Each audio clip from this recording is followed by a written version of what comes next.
Yo, what's going on, everybody? It's your boy Ango. In this video, we are going to be talking about a WWE Superstar has been released. Also, in addition to that, we're going to talk about Cody Rhodes, who has revealed that his promo on Monday Night Raw was completely unscripted. What does this mean for WWE? What does this mean for Cody Rhodes going forward? Also, we got to talk about Gabe Sapolsky. If you don't know who Gabe Sapolsky is, he is the man behind Evolve Wrestling, which then obviously kind of ended due to the pandemic. So then Gabe Sapolsky joined NXT, got released by NXT. Let's talk about it all in today's video. As always, don't forget to click that subscribe button, ring that bell. This way you can get notified every single time a new video drops. With that being said, we're going to kick things off with Gabe Sapolsky because he announced exactly what he plans to do now that he is done with his non-compete WWE contract.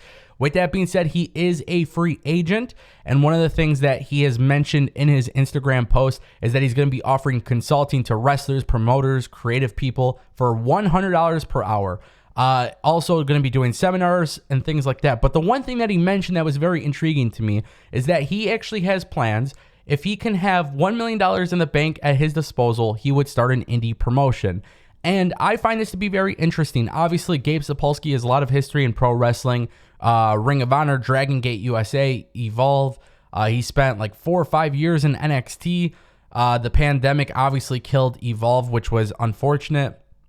But, you know, when you really look at the concept of Evolve, a lot of people that are in pro wrestling companies like WWE and AEW have at least at one point wrestled in Evolve.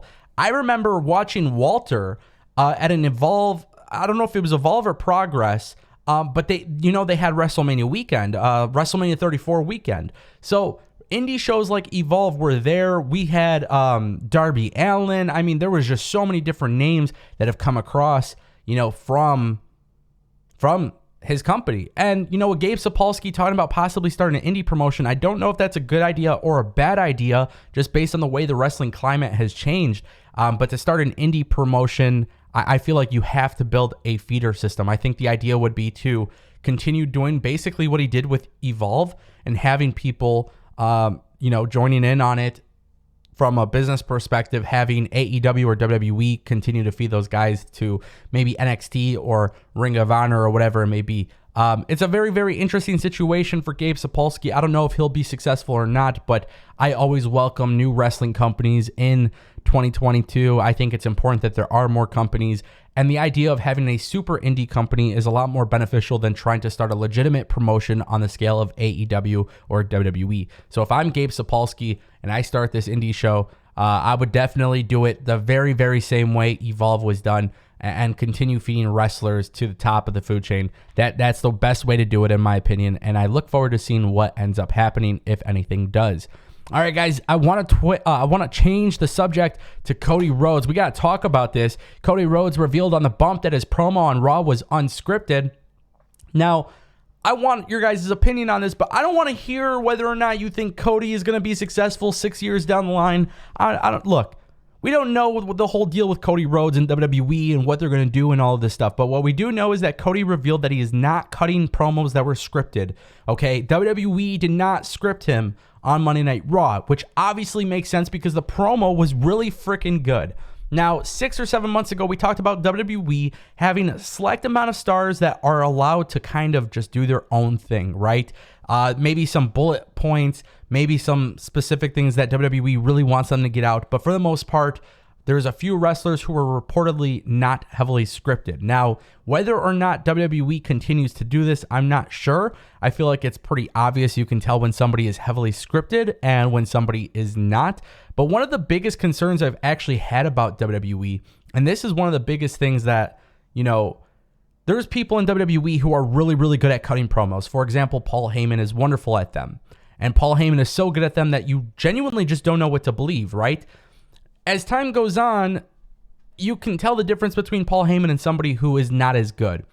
And I feel like there are some issues with the overall product when that happens. Sometimes promos feel forced, sometimes they don't. I don't know if the solution here is for WWE to have everybody go off the promos, go away from scripts, or if everybody needs to be scripted. But what I would say is if WWE utilizes Cody in this fashion and allows him to speak from the heart and directly to the audience, I really think this could spark a change for WWE to open their eyes and say, look, We need more people to do stuff like this.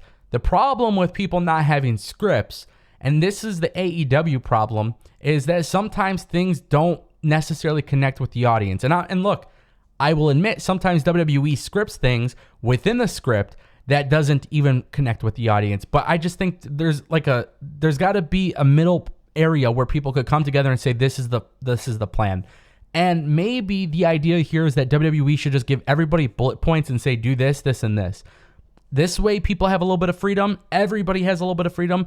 But also at the same time, too, they're continuing to push the story forward. I thought it was really interesting to see Cody not have a script, but it felt legit. It felt real. And I feel like if more wrestlers had that opportunity, the show would be a lot better.